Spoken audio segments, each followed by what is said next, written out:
أعوذ بالله من الشيطان الرجيم بسم الله الرحمن الرحيم Assalamu alaikum wa rahmatullahi wa barakatuh. Muhtaram Müslüman kardeşler. Jey başlandı. Jey başı her barşabız içinde dağçağa baru, kul boylarına baru, tabiatga çıgı, jir işkertu, avul kişisi için berenge oturtu hem jir işleri bilen tığız beyli. Eğer de ihtibar etseniz, İslam dini bulgan jerde gel nindidir bir yaşayış bula. Yeşillik bula. İslam dininin tisi de yeşil tis. Mene bu yeşil tis, yaşav tisi elbette ol üsimliklerinin de tisi. Mene bugün şuşa üsimlikler oturtu turunda, yeşillendiri turunda biraz lep gitikeli. Ne için digende kişi dünyaya kilgen elbette. Ol dünyaya kilgen kunakka gına. Kaçında bolsa kitip bara. Lekin şuşa dünyabızını bızıp pışıratıp gitirge digen söz tügü. Peygamberimiz sallallahu aleyhi ve sellem ayta, eğer de kıyamet günü jitkenin körsegiz dedi. Sizning qo'lingizda o'tirtirga deb bir irliq bo'lsa-di, şul irliqni o'tirtig'iz dedi. Ol aytmay qiyomat jita betinde, bütün narsaga tikirigizda sajdaga yig'iling'iz demi? Qo'lingizda irliq bor ekan, ana o'tirtig'iz dedi. Ya'ni sendan so'ng narsadir yasharga tiyish, yashillanib o'tirarga tiyish, o'sirga tiyish.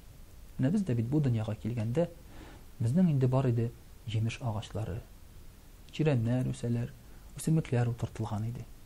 Demek kimdir bit bunu bizge kadar işlep kaldırgan?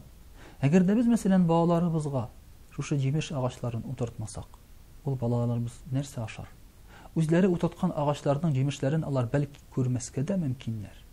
Mana şuna göre de İslam dini ol her bir nerseni de üstürürge bizge eyte. Peygamberimiz sallallahu aleyhi ve sellem eyte mesela eğer de siz bir ağaç oturtsanız da, şu ağaçның her bir yaprağı Allah'ı Teala'ga tesbih aytıp oturады. Bu ağaçta bulgan yemişlerini kışlar aşılar. Bu sizge savap bulup barırdı. İkinci bir hadisinde Peygamberimiz sallallahu aleyhi ve sellem ayta, fi kulli zi kabidin sevap. Her bir can iyesinde de savap vardı. Yani can iyesi bulup sanala üsimlikte. Şu nindidir bir üsimlikке susi bu. Şu üsimlikni oturtu, ana etik qarab turu, nindidir darular belki kullanılana karata. Şuluk eligide bayağı hayvanlarını aşattu, işirtu, bu savap de Peygamberimiz sallallahu aleyhi ve sellem. Hatta mesela bizning dinimizde edeb boyunca yımışlarını ötegende yemiş birettirgan, kulega birettirgan ağaç tiplerine yemiş ötev tıyıla. Niçin? Çünkü bu ağaç tiplerinde kişi yalıydı. Manda yemişlerini aşılar, manda toqtıylar, keyif safa qıralar. Eğer sen anda yemişini ötep kaldırsan, o başka kişiye elbette kıymat çavlay. Mana şu derecede Peygamberimiz sallallahu aleyhi ve sellem bizge kengaş iter şu üsimliklerini qararga. Olgana da tugul.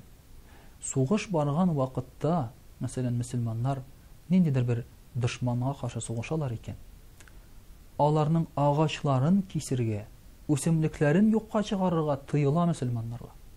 Oylap qana qaragız. Bir qaraganda alar bitinde düşman. Mene mesela bizden şunday haller buldu Beyik Vatan Soğuşunda, şulay bit.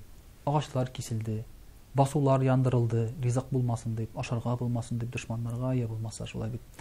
Anda hatta özünden son kalgan üsimliklerini de şulay yandırı uçurakları buldu. İslam dini eyte, bunday üsimliklerini soğuş bargan vakitte da yemiş birettirgan ağaçlarını yokka çıkarırga, sındırırga, kesirge yaramaydı. Mene şulay etip İslam dininin köre biz ki kişinin turmuşuna tugul, üsimlikler hayvanlar turmuşunda kaygırtını. Üsimlikler hem hayvanlar turmuşun kaygırtkan din kişinikin elbette indi ol. Tağın da zorurrak hem tağın da matururrak etip kaygırtırga deyiş. Vesselamu aleykum ve rahmetullahi ve berekatuhu.